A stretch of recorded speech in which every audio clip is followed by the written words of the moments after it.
So I just broke a stall that I've had for the past 4 months, and this is what I did in order to finally break the stall and break through. And the truth is that if I'd done these things way earlier, I don't think that I would have been stalled for as long as I was. And I've been on GLP-1 for a little over a year now, and as you continue on the GLP-1, it just doesn't help as much. It still helps, but not as much. So you got to be a lot more consistent. And so whenever I had my very first week where I did not lose anything, I was like, oh, okay, that sucks. Let's get a little bit tighter. And then I kept getting tighter and tighter and tighter. But of course, it's been 4 months. And so finally, this is what finally actually worked. Number one, I measured everything.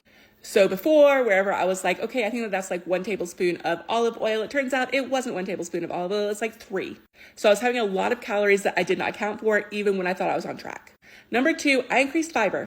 I'm not a scientist. I'm not a doctor. All I know is that there's a lot of evidence that you have to have fiber in order to get like fat through the body. I don't know, Google it, not a scientist, not a doctor. But I never look at fiber unless I'm stalled. And then whenever I do, it generally breaks it. Number 3, I increased protein. And I increased whole protein sources. So I wasn't just adding in like protein shakes. I was really trying to focus on like chicken breast, salmon, tuna, anything to get whole protein in. And I made sure that I was hitting my goal, which is I'm supposed to always be hitting every single day, but I don't, of 150 grams of protein a day. And I would like to say that I increased my water, that I increased my workouts, that I upped my strength training, but I didn't. And I think that whenever it comes down to it, it is literally what you're doing in that kitchen. All of the other stuff is great, and you're going to lose faster by doing those things. You're going to get healthier, stronger. But 9 times out of 10, if I'm hitting a stall, it is because something is off with my nutrition. And the majority of the time, it is because I am not weighing my food, and I think that I am on track, and I am not.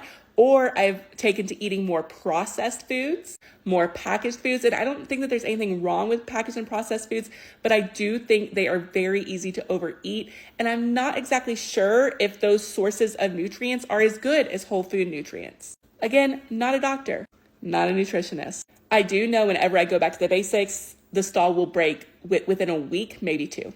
And that's why I say if I had just been consistent and just done it earlier, I probably could be so much further. I could be another 12 pounds down by now. But if y'all have any advice for breaking stalls, what has worked for you, even if it's like unconventional, like you're like, I have no proof that this is what did it, but this is what worked for me. I love to hear it. Leave it in the comments because I'm probably going to hit a stall again. And I have goals to hit this year.